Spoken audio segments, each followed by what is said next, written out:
Un jeune demande, est-ce qu'on peut être en couple avec une fille qui n'est pas chrétienne? C'est un non catégorique et ce pour deux raisons. Non sur le plan de la Bible et non sur le plan logique et pratique. Je t'encourage à vraiment écouter toute la vidéo parce qu'à la fin, je te dis quel risque tu prends réellement si tu n'écoutes ni la logique ni la parole de Dieu. Mais la question que j'ai envie de te poser au fond, pourquoi est-ce que tu voudrais te priver de partager ce qui est le plus fondamental dans ta vie, ta foi, la prière, l'église, d'être avec quelqu'un qui aime Jésus? Pourquoi est-ce que tu voudrais te priver de ça? Mais avant qu'on parle des arguments bibliques, parlons simplement de vision du monde. Parlons concrètement. Tu peux pas construire ta vie avec quelqu'un qui partage pas ta vision du monde. Je te donne un exemple très concret d'un couple que je connais. Elle est chrétienne, lui l'est pas. Elle tombe enceinte du deuxième enfant, les médecins disent qu'elle a la trisomie.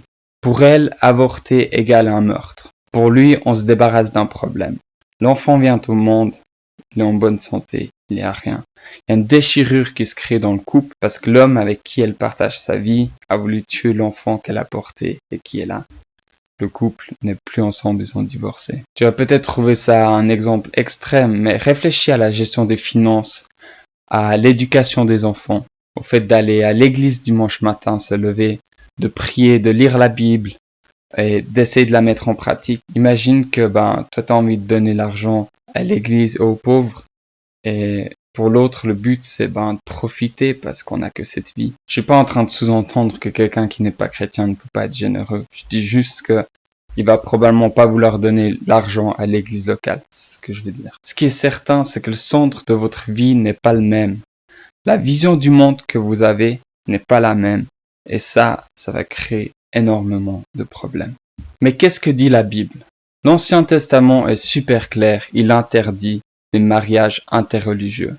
Et c'est pas juste interculturel, parce que ça c'est permis, il n'y a aucun souci, mais là on parle de interreligieux. Un exemple par exemple c'est Deutéronome 7.3. Le Nouveau Testament est autant explicite. Ne formez pas un attelage disparate avec des incroyants. En effet, quelle relation y a-t-il entre la justice et le mal? Ou qu'y a-t-il de commun entre la lumière et les ténèbres? Quel accord y a-t-il entre Christ et le diable?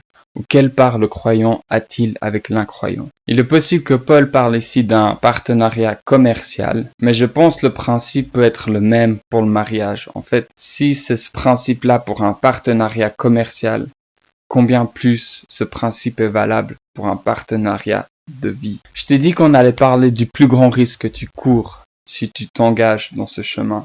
Et ce risque, c'est perdre la foi. C'est ce qu'on voit dans l'histoire de Salomon.